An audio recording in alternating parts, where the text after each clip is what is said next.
그래서 예를 들면 이런 거예요. 변화 그러면 직장의 변화 올 수 있죠. 직장의 변화. 직장의 변화는 어떻게 올 수 있냐면은 이직 이런 것들이잖아요. 그럼 변하니까 달이 관여할 수 있어요. 그런데 자, 이직을 했습니다. 그러면 달이 작동해서 이직하는 경우도 있어요.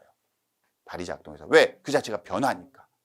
되죠? 근데 화성, 이제 앞으로는 우리가 이제 이거를 하나씩 할 때마다 태양하고 다른 애인데 이제부터 영어로 조금 할게요. 화성을 우리는 마스라고 봅니다. 마스 이렇게 부릅니다.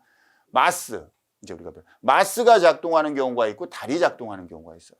이직을 하는 건 똑같아. 회사를 그만둔다. 이것도 변하죠.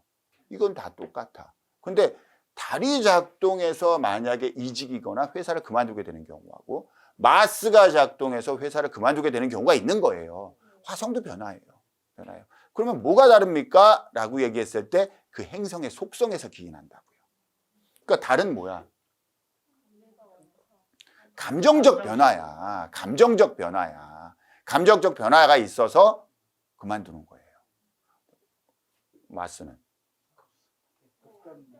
예?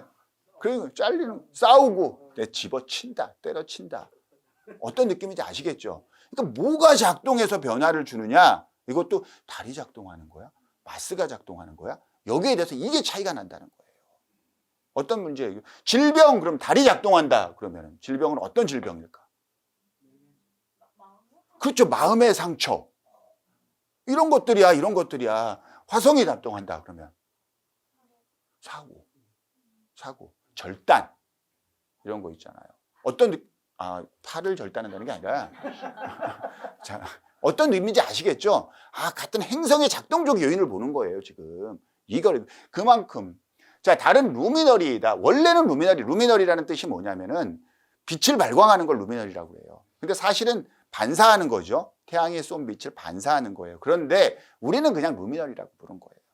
그러면 달은 루미너리입니다 라고 얘기하는데 이 달은 루미너리입니다 라고 했을 때 달이 가진 특징은 뭡니까? 설명할 수 있는 거는. 그래서 발광을 한다, 빛을 낸다 이런 것들은 굉장히 중요한 요인을 가진다예요. 그래서 이거를 예언적 지위를 갖는다고 해요. 예언적 지위를 갖는다 그래요. 그래서 달은 약간 예언과 관련된 행성이 되기도 해요. 그래서 달이 예언과 관련될 때는 이 다음 우리가 행성 배울 때 이야기인데 머큐리랑 수성과 좀 연결이 되어 있을 때 예언적 기능을 좀 갖게 되기도 해요. 이건 제가 수성에서 한 번 더 설명을 드릴게요. 달은 비논리적이에요. 논리적일까 비논리적일까? 여러분이 상상해. 당연히 비논리겠죠. 그러니까 왜요? 라면 밤에 무의식이야. 술 먹고 하는 거야. 그러니까 달은 뭐야? 사랑을 해. 그러면 좋아. 그냥 좋으니까 사랑하는 거야. 내 새끼가 왜 그냥 이뻐. 야, 너무 이쁘지 않냐? 이 새끼 최고지 않냐? 왜?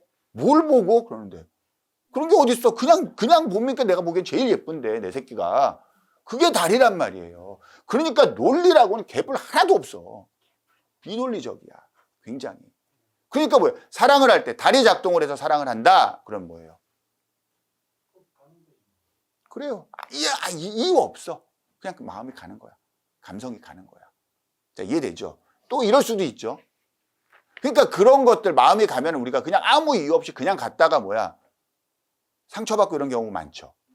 그러니까 변심, 변덕 이런 것과 관계가 있는 거예요.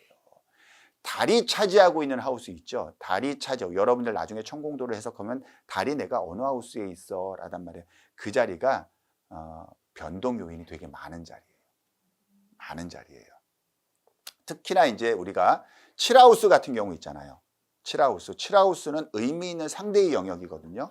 그럼 의미 있는 상대의 영역에는 뭐까지 포함되냐면은 배우자를 포함하는 거예요. 그러니까 보통 7하우스를 배우자의 하우스다라고 하는데 그냥 배우자의 하우스로 규정 짓지 마세요. 배우자를 포함해서 의미 있는 상대예요. 의미 있는 상대는 뭐냐? 경쟁자가 될 수도 있습니다. 그러니까 7하우스에 예를 들어서 달이 있다.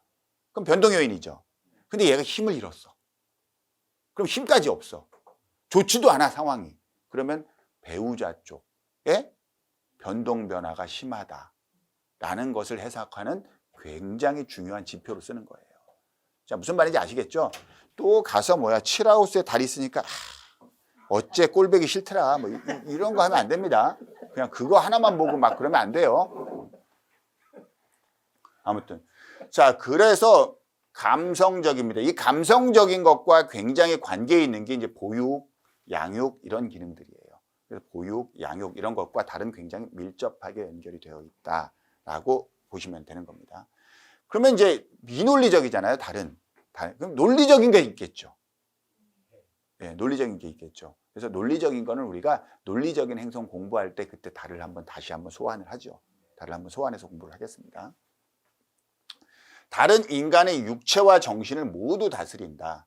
사실 육체와 정신을 다스린다.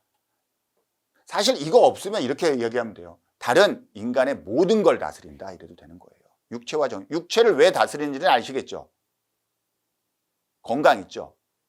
제가 그랬죠. 달은 지구랑 밀접한 영향이 있다고 그랬죠. 그래서 달의 작용에 의해서 조수간만의 차가 있잖아요. 밀물이 있고 썰물이 있고. 근데 달이 바닷물만 끌어당겼다 놨다 할 것 같냐고.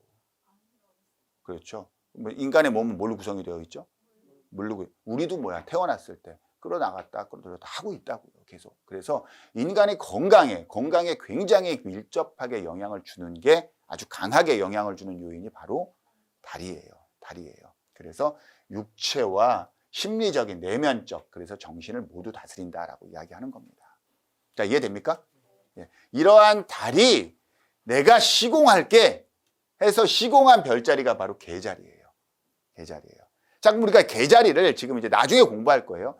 개자리는 달이 시공을 했어. 그리고 달이 인테리어를 했단 말이야. 그럼 달이 쥐가 있기 좋게 인테리어 했을 거 아니에요. 그러지 않아요? 그러니까 보육, 양육 이런 느낌이 있으면 개자리에도 보육, 양육이 있을까 없을까? 보육, 양육이 있을 거예요. 어떤 느낌인지 아시겠죠? 그런 기능들, 달이 있으니까 여기도 감성적일까 아닐까? 여기도 감성적일 거예요. 어떤 느낌인지 아시겠죠? 예? 그렇게 아마 인테리어를 했을 거예요. 그래서 달은 개자리를 시공했다. 이거 하나만 기억하고 계시고요. 태양이 시공한 자리는 무슨 자리였죠? 사자자리. 괜찮아요. 지금 당당하게 틀리세요. 앞으로 다시는 안 틀릴 거야. 이 정도 망신을 당했으면. 자, 태양은 사자자리, 그리고 달은 개자리를 시공했습니다. 자, 이해되셨죠?